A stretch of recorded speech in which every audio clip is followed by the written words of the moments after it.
Friends, എല്ലാവർക്കും നമസ്കാരം. നിങ്ങളേവരും കാത്തിരിക്കുന്ന രേവതിയുടെയും സച്ചുടെയും നാളത്തെ വിശേഷത്തിലേക്ക് എല്ലാ കൂട്ടുകാർക്കും സ്വാഗതം. എല്ലാവർക്കും നല്ലൊരു ദിവസം ആശംസിച്ചുകൊണ്ട് തന്നെ നമുക്ക് നാളത്തെ വിശേഷത്തിലേക്ക് കിടക്കാം. അപ്പം അതിനു മുമ്പായിട്ട് എപ്പോഴും പറയുന്ന പോലെ നമ്മുടെ ചാനൽ ആരെങ്കിലും ആദ്യമായിട്ട് കാണുന്നുണ്ടെങ്കിൽ ഒന്ന് സബ്സ്ക്രൈബ് ചെയ്ത് വെച്ചോളൂ കേട്ടോ. അതിനോടൊപ്പം മാക്സിമം എല്ലാവരും നമ്മുടെ വീഡിയോ ഇഷ്ടപ്പെടുന്നുണ്ടെങ്കിൽ ഒരു ലൈക്കും കൂടി അടിച്ചിട്ട് പോകാൻ മറക്കരുത്. അപ്പം ഞാൻ ഇന്നത്തെ വിശേഷം രാവിലെ തന്നെ പോസ്റ്റ് ചെയ്തിട്ടുണ്ടായിരുന്നു. നിങ്ങളൊക്കെ കണ്ടു കാണുമായിരിക്കും. ആരെങ്കിലും കാണാത്തതുണ്ടെങ്കിൽ പോയി കണ്ടു നോക്കിക്കോളൂ. അടിപൊളി വിശേഷമാണ്. അപ്പം അതിന്റെ ബാലൻസ് ആയിട്ടോ ഞാൻ പറയാൻ പോകുന്നത്. അങ്ങനെ രേവതിയുടെ തലയിൽ ആ കുറ്റം കെട്ടിവെച്ചിരിക്കുകയാണ് ചന്ദ്ര. സച്ചി അറിഞ്ഞു, രവീന്ദ്രൻ അറിഞ്ഞു, വർഷ അറിഞ്ഞു, ശ്രീകാന്ത് അറിഞ്ഞു. ഇവരൊക്കെ അറിഞ്ഞിട്ടും ഇവരൊറ്റ സ്വരത്തിൽ പറയുന്നുണ്ട് രേവതി അത് ചെയ്തിട്ടില്ല, രേവതി അത് ചെയ്യത്തുമില്ല. അങ്ങനെ നമ്മുടെ സച്ചി നേരെ ചന്ദ്രയുടെ അടുത്ത് വിട്ടുപോയി. ഭാമയുടെ അടുത്ത് ചെന്ന് കഴിഞ്ഞപ്പോഴത്തേക്കും ഭാമ സത്യങ്ങളൊക്കെ അങ്ങോട്ട് തുറന്നു പറയാണ്. ഭാമ ഒരക്ഷരം ഇടാതെ സത്യങ്ങളെല്ലാം തുറന്നു പറയുക. കാരണം സച്ചിയുടെ മുമ്പിൽ സത്യങ്ങൾ തുറന്നു പറയേണ്ടി വരുന്ന ഒരു അവസ്ഥ ഉണ്ടാവും ആ ഭാമയ്ക്ക്. ആദ്യമൊക്കെ ഭാമ ഒന്ന് പിടിച്ചു നിന്നു. എന്നിട്ട് ഭാമ പറഞ്ഞു, എൻ്റെ പൊന്നു സച്ചി, ഞാൻ ഒരിക്കലും രേവതി മോഷ്ടിച്ചെന്ന് പറഞ്ഞിട്ടില്ല. അങ്ങനെ പറയാൻ എനിക്ക് പറ്റില്ല. കാരണം എനിക്ക് അവളെ നന്നായിട്ട് അറിയാം, അവൾ അങ്ങനെ ചെയ്യത്തില്ല. പക്ഷേ ഇതിന് പിന്നിൽ വേറൊരാളാ, അത് നിന്റെ അമ്മ തന്നെയാ. സത്യത്തിൽ ആ പൈസ എൻ്റെ പൈസ അല്ല സച്ചി, ആ പൈസയെ അത് നിന്റെ അമ്മയുടെ പൈസയാ. അമ്മയുടെ പൈസയോ?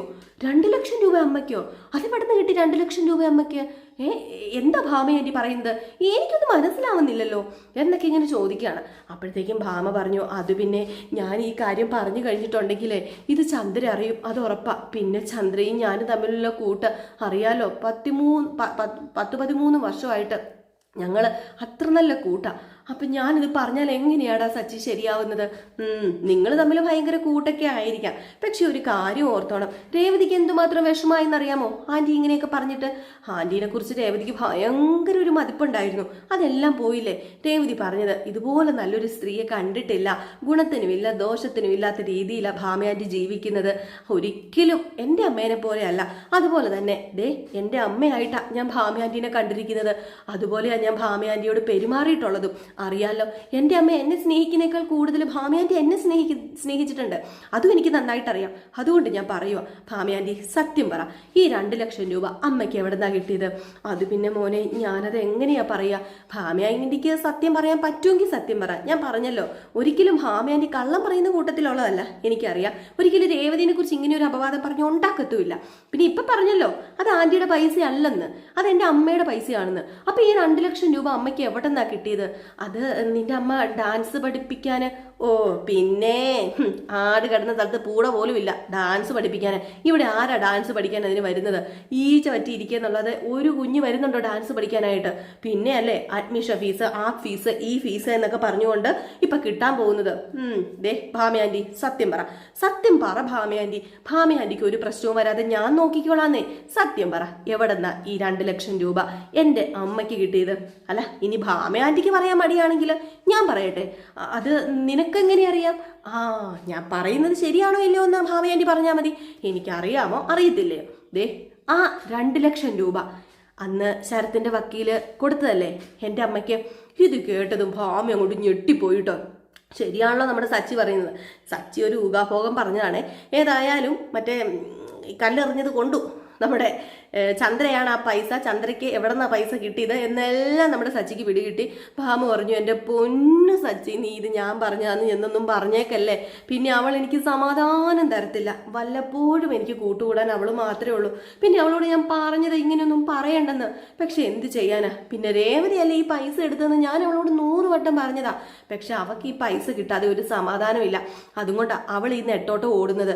അല്ലാതെ ഒരിക്കലും അത് എൻ്റെ പൈസ അല്ല സച്ചി. ഇതിൻ്റെ പേരിൽ എനിക്കൊരു പ്രശ്നം ഉണ്ടാവല്ലോ കേട്ടോ എന്നൊക്കെ പറഞ്ഞപ്പോഴത്തേക്കും ഭാമയാൻറ്റി പേടിക്കേണ്ട, ഇത് ഏത് രീതിയിൽ കൈകാര്യം ചെയ്യണമെന്ന് എനിക്ക് നന്നായിട്ട് എനിക്കറിയാം ഏത് രീതിയിലാണ് ഇത് കൈകാര്യം ചെയ്യേണ്ടതെന്ന്. അതുകൊണ്ട് ആ രീതിയിൽ ഞാൻ കൈകാര്യം ചെയ്തോളാം, ഭാമയാൻറ്റി പേടിക്കേണ്ട കേട്ടോ എന്നൊക്കെ പറഞ്ഞിട്ട് നമ്മുടെ സച്ചി നേരെ ചന്ദ്രോദയത്തിൽ ചെല്ലുകയാണ്. രേവതി ആണെങ്കിൽ ഭയങ്കര സങ്കടത്തോടെ ഇരിക്കുകയാണ് കേട്ടോ. നമ്മുടെ വർഷ വന്ന് രേവതിനെ സമാധാനിപ്പിക്കുന്നുണ്ട്. രേവതി ചേച്ചി സങ്കടപ്പെടുവൊന്നും വേണ്ട, ചേച്ചിയല്ല പൈസ എടുത്തെന്ന് ഇവിടെയുള്ള എല്ലാവർക്കും അറിയാം. ആൻറ്റി ഈ മറ്റേ കോതയ്ക്ക് വരുന്നതെല്ലാം പാട്ടെന്ന് പറയുന്ന പോലെ ഓരോന്ന് വിളിച്ച് പറയല്ലേ. എല്ലില്ലാത്ത നാക്കാണെങ്കിൽ എന്തും പറയാമല്ലോ എന്നുള്ളൊരു വിചാരം ആൻറ്റിക്കുണ്ട്. ആൻറ്റി അതുകൊണ്ടല്ലേ ഇതൊക്കെ പറയുന്നത്. ദേ രേവതി ചേച്ചി അതൊക്കെ അങ്ങ് വിട്ടുകളാം. ഞങ്ങൾക്കറിയാം രേവതി ചേച്ചി ഒരിക്കലും മോഷ്ടിക്കില്ലെന്ന്. ഇനിയിപ്പം ആൻറ്റിക്ക് 2 ലക്ഷം രൂപയാണ് വേണമെന്നുണ്ടെങ്കിൽ ഞാൻ കൊടുക്കാം. അപ്പോഴത്തേക്കും നമ്മുടെ രേവതി പറഞ്ഞു, അത് പിന്നെ അതുകൊണ്ടൊന്നും അല്ലെന്നേ, അമ്മ അങ്ങനെയൊക്കെ പറയൂന്നേ, അതൊക്കെ ശരിയാന്നേ. പക്ഷേ ഒരു കാര്യം ഓർക്കണം വർഷേ, ഭാമി ആൻറ്റി ഒരിക്കലും ഇങ്ങനെയൊന്നും പറയും ഞാൻ പ്രതീക്ഷിച്ചില്ല. ഭാമി ആൻറ്റിയുടെ വീട്ടിൽ ഞാൻ പോയെന്നുള്ളത് ശരിയാ, തുണി എടുത്തു, അതവർക്കൊരു സഹായം ചെയ്തതാ. എന്നിട്ട് അത് ഞാൻ അലമാരിക്കകത്ത് മടക്കിയും വെച്ചു. പക്ഷെ ഒരിക്കലും ഞാൻ പൈസ എടുത്തിട്ടില്ല. പക്ഷേ അതിൻ്റെ ആവശ്യമില്ല. അച്ഛൻ ഞങ്ങളെ അങ്ങനെ പഠിപ്പിച്ചിട്ടുള്ളത്, പട്ടിണി കിടന്നാലും ദാരിദ്ര്യം ഉണ്ടെങ്കിലും ആരുടെയും വക മോഷ്ടിക്കരുത് എന്ന് പഠിപ്പിച്ചിട്ടുണ്ട്. അതുകൊണ്ട് തന്നെ എൻ്റെ അച്ഛൻ അന്ന് ശരത്ത് സച്ചേട്ടൻ്റെ വണ്ടി മോഷ്ടിക്കാൻ ശ്രമിച്ചപ്പം അന്ന് എൻ്റെ അച്ഛൻ ആത്മഹത്യ ചെയ്തത്. അതുകൊണ്ട് ഞാനോ എൻ്റെ അനിയനോ പിന്നെ മോഷ്ടിക്കുമോ? എൻ്റെ വീട്ടുകാർ മോഷ്ടിക്കുമോ? ഇപ്പം എന്നെയും എൻ്റെ വീട്ടുകാരെയൊക്കെ അതുപോലെയല്ലേ കുറ്റപ്പെടുത്തുന്നത്. നാട്ടുകാരറിയും, എല്ലാവരും അറിയും. ലാസ്റ്റ് ഇത് വലിയ ചീത്തപ്പേരാവില്ലേ വർഷ എന്നൊക്കെ പറഞ്ഞപ്പോഴത്തേക്കും വർഷ ഇങ്ങനെ ഓരോന്ന് പറഞ്ഞ് സമാധാനപ്പെടുത്താണ്. ഇതിനിടയ്ക്കാണെങ്കിൽ നമ്മുടെ ശ്രുതിക്ക് ഭയങ്കര വെപ്രാളം പരവേശം. ശ്രുതി മീരേനെ എടുത്ത് ചെല്ലാണ് കേട്ടോ. ശ്രുതി മീരയുടെ അടുത്ത് ചെന്നിട്ട് മീരയോട് പറയാണ്, അത് പിന്നെ മീരെ ആ പൈസ രേവതി എടുത്തെന്നാ ഇപ്പൊ പറഞ്ഞു വരുത്തിയിരിക്കുന്നത്. ദേ എൻ്റെ അമ്മായിയമ്മ, എടി കഷ്ടമുണ്ടല്ലോടി, ആ പൈസ നീയല്ലേടി എടുത്തത്? ആ ഞാനാ എടുത്തത്. പക്ഷെ എൻ്റെ അമ്മായിയമ്മ പറഞ്ഞു വരുത്തിയിരിക്കുന്നത് രേവതി എടുത്തെന്നാ. കഷ്ടമുണ്ട്. എന്താടി നീ കാരണം ഇപ്പൊ രേവതി അല്ലേടി കുറ്റം ഏറ്റെടുക്കുന്നത്, കുറ്റക്കാരിയാകുന്നത്? ഇതെങ്ങനെയാടി ശരിയാകുന്നത്? അത് പിന്നെ ഇത് ശരിയാണോ തെറ്റാണോ എന്നൊന്നും എനിക്കറിയില്ല. എനിക്ക് തൽക്കാലം രക്ഷപ്പെടണമെങ്കിൽ ആ കള്ളം അങ്ങനെ തന്നെ ഇരിക്കട്ടെ. അല്ല ഇതിന്റെ പേരിൽ വല്ല പോലീസ് കേസും കൊണ്ട് കൊടുത്തിട്ടുണ്ടെ നീ കൊടുക്കത്തില്ലേ? ഇതിന്റെ പേരിൽ ആര് പോലീസ് കേസ് കൊടുക്കാൻ പോകുന്നു? ആരും പോലീസിൽ കേസ് കൊടുക്കാൻ പോകുന്നില്ല. അറിയാമോ, എൻ്റെ അമ്മായിയമ്മ ഒന്നാന്തരം നല്ല കളി അവിടെ കിടന്ന് കളിക്കുന്നത്. എൻ്റെ അമ്മായിയമ്മയുടെ പൈസ അല്ലത്, ഭാമി ആൻറ്റിയുടെ പൈസയാണെന്ന് പറഞ്ഞുകൊണ്ടേ അവിടെ ഒരു വലിയ ഡ്രാമ തന്നെയാണ് ഇന്നലെ നടന്നത്. ഏതായാലും അതുകൊണ്ട് ഇത് കേസിനും പോക്കാണത്തിനും ഒന്നും പോകാൻ പോകുന്നില്ല. ഈ 2 ലക്ഷം രൂപ അതെൻ്റെ കയ്യിൽ തന്നെ ഇരിക്കട്ടെ. ഏതായാലും ആ 2 ലക്ഷം രൂപയുള്ളതാണല്ലോ എല്ലാത്തിനും ഞാൻ രക്ഷപ്പെട്ടത്. ഇടി എത്ര നാളിങ്ങനെ നുണ പറഞ്ഞ് നീ പിടിച്ചു നിൽക്കും? അതൊക്കെ എന്തെങ്കിലും ചെയ്യാം. എനിക്കിപ്പോൾ തൽക്കാലം ഇങ്ങനെ നിന്നേ പറ്റൂ. നീ ഓർത്തോണം, നീ കാരണം വേദനിക്കുന്നത് ആ രേവതിയാ, നീ അത് മനസ്സിലാക്കിക്കോണം. അതൊക്കെ ശരിയാ, ഞാൻ കാരണം രേവതി വേദനിക്കുന്നൊക്കെ ഉണ്ട്. പക്ഷേ അവക്കത് വേണം. കാരണം അവളെ എന്നെ കുറേ ഇട്ട് വട്ടം ചുറ്റിച്ചതാ. അറിയാലോ, ഞാനെന്നാ ഹോസ്പിറ്റലിൽ പോയപ്പോൾ ഒരു ഗൈനക്കോളജിസ്റ്റിനെ കണ്ടതിന് എന്തൊക്കെയായിരുന്നു അവളും അവളുടെ അനിയത്തിയും കൂടെ പറഞ്ഞുണ്ടാക്കിയത്. അതുകൊണ്ട് ഇതങ്ങനെ തന്നെ ഇരുന്നോട്ടെ, എനിക്ക് ആരെയും നോക്കണ്ട, എനിക്ക് എന്നെ മാത്രം നോക്കിയാൽ മതി എന്നൊക്കെ പറഞ്ഞിട്ട് നമ്മുടെ ശ്രുതി ഏതായാലും ശ്രുതിക്ക് തന്നെ കുഴി വെട്ടിക്കൊണ്ടിട്ട് ഇരിക്കുകയാണെന്ന് ശ്രുതിക്ക് അറിയത്തില്ല. ഏതായാലും ഇത് കഴിഞ്ഞിട്ട് പിന്നെ നമ്മുടെ സച്ചി വരികയാണ് വീട്ടിലേക്ക്. സച്ചി വീട്ടിലേക്ക് വന്നതും ആ പൈസ എടുത്തത് രേവതിയാണെന്ന് എല്ലാവരുടെയും മുമ്പിൽ വെച്ച് അങ്ങ് പറയുകയാണ് കേട്ടോ. ഏതായാലും ഇത് കേട്ടത് രേവതി അന്താളിച്ചു പോയി. എന്താ സച്ചേട്ടാ, ഞാൻ പൈസ എടുത്തെന്നോ? അതെ, നീ തന്നെയാ ഈ പൈസ എടുത്തത്. രേവതി അതെങ്ങനെ സമ്മതിച്ചു കൊടുത്തേരെ, നീ ആ പൈസ എടുത്തെന്ന്. വെറുതെ എന്തിനാ നീ സമ്മതിക്കാതിരിക്കുന്നത്? മനുഷ്യന് നാണക്കേട് ഉണ്ടാക്കാനായിട്ട്. നിനക്ക് 2 ലക്ഷം രൂപ വേണമെങ്കിൽ പറഞ്ഞാൽ പോരായിരുന്നോ? അത് ഞാൻ നിനക്ക് തരത്തില്ലായിരുന്നോ എന്നൊക്കെ ചോദിക്കുകയാണ് കേട്ടോ. ഇത് കേട്ടതും രവീന്ദ്രൻ, എന്താടാ സച്ചിനി ഇങ്ങനെയൊക്കെ പറയുന്നത്? അതെ അച്ഛാ, ഇവള് തന്നെയാ പൈസ എടുത്തത്, വേറെ ആരും അല്ല, ഇവള് തന്നെ എടുത്തത്. അപ്പൊ നമ്മുടെ രേവതി വീണ്ടും കരയാൻ തുടങ്ങുക. നേരെ നമ്മുടെ ഭാമേനെ കാണാൻ പോയ സച്ചി തിരിച്ചു വന്നു കഴിഞ്ഞപ്പോഴത്തേക്കും രേവതിയോട് എതിർവർത്താനം പറയുന്നത് രേവതി എടുത്തു തന്ന് രേവതിനെ ആശ്വസിപ്പിച്ചിട്ട് പോയ സച്ചിയാന്ന് ഓർത്തോണം. രേവതിക്ക് അങ്ങ് വിഷമം വന്നില്ല. രേവതി അങ്ങ് കരയാനും തുടങ്ങിയപ്പോഴത്തേക്കും നമ്മുടെ ചന്ദ്ര, അപ്പ അവള് തന്നെയല്ലേ എടുത്തത്? ഞാൻ പറഞ്ഞില്ല, ഇപ്പോഴെങ്കിലും നിന്റെ പെണ്ണും പിള്ളയുടെ തനിക്കുടം നിനക്ക് മനസ്സിലായില്ലേടാ? ഇവള് തന്നെയാ പൈസ എടുത്തത്. എടുക്കടി, എൻ്റെ 2 ലക്ഷം രൂപ ഇപ്പൊ എനിക്ക് വേണം, ഇപ്പൊ എനിക്ക് കിട്ടിയേ പറ്റൂ. അപ്പോഴത്തേക്കും ശ്രുതിയാണെങ്കിൽ അപ്പം രേവതി തന്നെയാണോ സച്ചി പൈസ എടുത്തത്? അതെ, രേവതി തന്നെയാ പൈസ എടുത്തത്.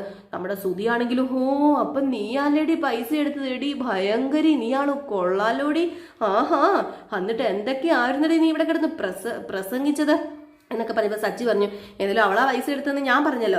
ആ 2 ലക്ഷം രൂപ അവളെ കൊണ്ട് പറ്റിയില്ലെങ്കിൽ ഞാൻ എങ്ങനെയെങ്കിലും ഒപ്പിച്ച് തന്നോളാം.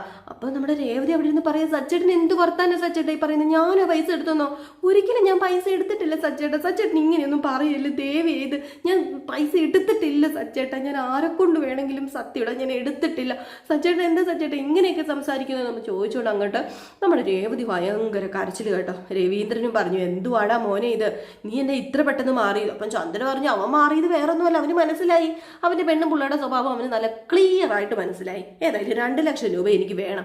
അപ്പോഴത്തേക്കും നമ്മുടെ രേവതി അവിടെ നിന്ന് തർക്കിക്കുക, ഇല്ല ഞാൻ തരത്തില്ല, ഞാൻ എടുത്ത പൈസ ആണെങ്കിലല്ല ഞാൻ തരേണ്ടത്, ഞാൻ പൈസ എടുത്തിട്ടില്ല, പിന്നെ ഞാൻ എന്തിന് പൈസ തരുന്നത്, ഞാൻ തരത്തില്ല, എൻ്റെ കയ്യിൽ പൈസ ഇട്ട് ഇല്ല താനും ഞാൻ തരത്തില്ല. സച്ചേട്ടാ വെറുതെ ഇങ്ങനെ കിടന്ന് പറയരുത് കേട്ടോ, സച്ചേട്ടൻ അറിയത്തില്ല സച്ചേട്ടാ ഞാൻ പൈസ എടുത്തിട്ടില്ലെന്ന് എന്നും പറഞ്ഞ് രേവതി വീണ്ടും കരയാൻ തുടങ്ങിയപ്പോഴത്തേക്കും നമ്മുടെ വർഷ വന്നിട്ട് പറഞ്ഞു, അങ്ങനെയാണെങ്കിൽ ഒരു കാര്യം ചെയ്യുക, പോലീസ് സ്റ്റേഷനിൽ കൊണ്ട് കേസ് കൊടുത്താൽ തീരാന്ന പ്രശ്നമല്ലേ ഉള്ളൂ. അപ്പം നമ്മുടെ ചന്ദ്ര അബ്ബബ്ബ വയ്ക്കുവാണ് കേട്ടോ. അത് പിന്നെ കേസിനും പൊക്കാണത്തിനൊന്നും പോകേണ്ട കാര്യമില്ല, സച്ചി പറഞ്ഞല്ലോ ഇവളെ പൈസ എടുത്തതെന്ന്. അപ്പം രവീന്ദ്രൻ പറഞ്ഞു, എടാ സച്ചി നീ എന്താടാ ഇങ്ങനെയൊക്കെ പറയുന്നത്, നിന്റെ ഭാര്യ പൈസ എടുക്കൂലെന്നുള്ളൊരു വിശ്വാസം നിനക്കില്ലേടാ. ആ വിശ്വാസമൊക്കെ എപ്പോഴേ നഷ്ടപ്പെട്ട് കഴിഞ്ഞു, അവൾ ആ പൈസ എടുത്തത്. ഇത് കേട്ടത് രേവതി പിന്നെ കരഞ്ഞോണ്ട് അങ്ങ് മാറി അങ്ങ് നിൽക്കുന്നതല്ലാതെ രേവതി കമാന്നൊരു അക്ഷരം മിണ്ടുന്നില്ല കേട്ടോ. എങ്ങനെ മിണ്ടാനാ, നമ്മുടെ രേവതിക്ക് മിണ്ടാൻ പറ്റുമോ? ഈ സമയത്ത് നമ്മുടെ ശ്രുതിക്ക് ആകെപ്പാടെ ഒരു വെപ്രാളവും പരവേശമൊക്കെ, ഞാനാണല്ലോ ആ പൈസ എടുത്തത്, പിന്നെ എങ്ങനെയാ സച്ചി തറപ്പിച്ച് രേവതി എടുത്തു എന്ന് പറയുന്നത്? ഒരെത്തും പിടിയും കിട്ടുന്നില്ല, എന്തോ ഇതിന്റെ പിന്നിലുണ്ട്, അത് ഉറപ്പാണെന്ന് നമ്മുടെ ശ്രുതിക്ക് നന്നായിട്ട് മനസ്സിലായി. പക്ഷേ ശ്രുതി അവിടെ മിണ്ടാതെ ഇരിക്കുകയാണ്, വേറെ ഒരു മാർഗവും ഇല്ല ശ്രുതിക്ക്. ഏതായാലും സച്ചി പറഞ്ഞു, എന്നാ പിന്നെ രേവതി സമ്മതിക്കുന്നില്ലേ പോലീസ് സ്റ്റേഷനിൽ കൊണ്ട് കേസ് കൊടുത്തേക്കാം, അല്ലെങ്കിൽ പിന്നെ ഒരു കാര്യം ചെയ്യാം, ഞാൻ പൈസ തരാം, ഈ പ്രശ്നം ഒതുക്കി തീർക്കാം. അപ്പോഴത്തേക്കും ചന്ദ്ര, എന്നാൽ പിന്നെ നീ ആണെങ്കിലും 2 ലക്ഷം രൂപ തന്നാൽ മതി, എനിക്ക് കുഴപ്പമില്ല, ആരാണെങ്കിലും എനിക്ക് 2 ലക്ഷം രൂപ കിട്ടിയാൽ മതി. എനിക്ക് കിട്ടിയാൽ മതി എന്നോ? അല്ല അമ്മ എന്താ പറയുന്നത്, അമ്മയുടെ 2 ലക്ഷമോ? എന്താ അമ്മ ഈ സംസാരിക്കുന്നത്, എനിക്ക് മനസ്സിലാവുന്നില്ല. അല്ല ഭാമയ്ക്ക് ഈ സമയത്ത് നമ്മുടെ സച്ചി നിർത്തുന്നുണ്ടോ? അമ്മയ്ക്ക് ഡ്രാമ കളിക്കാമെങ്കിലേ എനിക്ക് നന്നായിട്ട് ഡ്രാമ കളിക്കാൻ അറിയാം. അതെ രേവതിയാണല്ലേ പൈസ എടുത്തത്, പൈസ ആരുടെയാ സത്യം പറ. അപ്പോഴത്തേക്കും ഭാമയ്ക്ക് അങ്ങ് പരവേശമായിട്ടോ, അല്ല ഭാമയ്ക്കല്ല സോറി ചന്ദ്രയ്ക്ക് അങ്ങ് പരവേശമായിട്ടോ. ഏതായാലും ചന്ദ്ര പറഞ്ഞു, അത് പിന്നെ ഭാമയുടെ പൈസ. ഭാമയുടെ പൈസയൊന്നും അല്ലത്.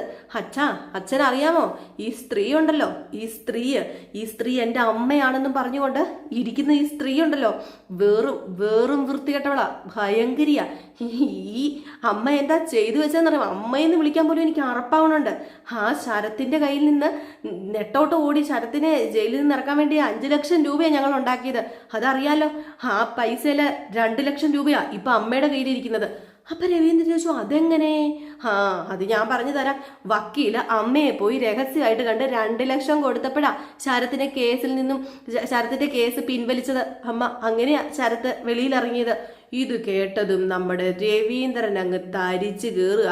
പണ്ടേ രവീന്ദ്രൻ ഒന്ന് കൊടുത്തിരുന്നെങ്കിൽ നമ്മുടെ ചന്ദ്ര പണ്ടേ നന്നായേനെ. ഏതായാലും രവീന്ദ്രൻ തല്ലാനൊന്നും നിൽക്കുന്നില്ല. ഏതായാലും രവീന്ദ്രൻ മൂട്ടം പണി നമ്മുടെ ചന്ദ്രക്കിട്ട് കൊടുക്കുകയാണ് കേട്ടോ. ഏതായാലും നമ്മുടെ രേവതിക്ക് സമാധാനമായി. സച്ചിയുടെ കുറച്ച് നേരത്തെ ഡ്രാമ ഉണ്ടല്ലോ അത് രേവതിക്ക് അങ്ങ് ഏറ്റു. സച്ചി പറഞ്ഞു, 2 ലക്ഷം രൂപ അമ്മയുടെ അല്ല രേവതിയുടെയാ, അവള് കഷ്ടപ്പെട്ടുണ്ടാക്കിയത് 2 ലക്ഷം രൂപ. ആ 2 ലക്ഷം രൂപ അമ്മയ്ക്കല്ല തരേണ്ടത്, മര്യാദയ്ക്ക് രേവതിക്ക് കൊടുത്തോളാൻ പറഞ്ഞു. അയ്യോ അതെങ്ങനെ ശരിയാകും, ആ 2 ലക്ഷം രൂപ രേവതിയുടെ എങ്ങനെയാവും? അവള് കഷ്ടപ്പെട്ടുണ്ടാക്കിയ പൈസ അവളുടെ വീട്ടുകാരും അവളും കൂടെ കഷ്ടപ്പെട്ട ആ 2 ലക്ഷം രൂപ ഉണ്ടാക്കി അമ്മയുടെ അണ്ണാക്കി കൊണ്ട് തള്ളിക്കയറ്റി തന്നത്. മര്യാദയ്ക്ക് രേവതിക്ക് ആ പൈസ കൊടുത്തോളാൻ പറഞ്ഞപ്പോഴത്തേക്ക് രവീന്ദ്രൻ പറഞ്ഞു, ചന്ദ്രേ സച്ചി പറയുന്നത് നേരാ ശരിയാ, ആ പൈസ നീ രേവതിക്ക് കൊടുത്തോ. രേവതിക്ക് ആ പൈസ കൊടുക്കുന്നത് വരെ നീ രേവതിക്ക് കടക്കാരി ആയിരിക്കുന്നു. എന്ത് ചെയ്യാനാ, രേവതിക്ക് കടക്കാരി ആയിക്കഴിഞ്ഞാൽ ചന്ദ്ര സഹിക്കുവോ?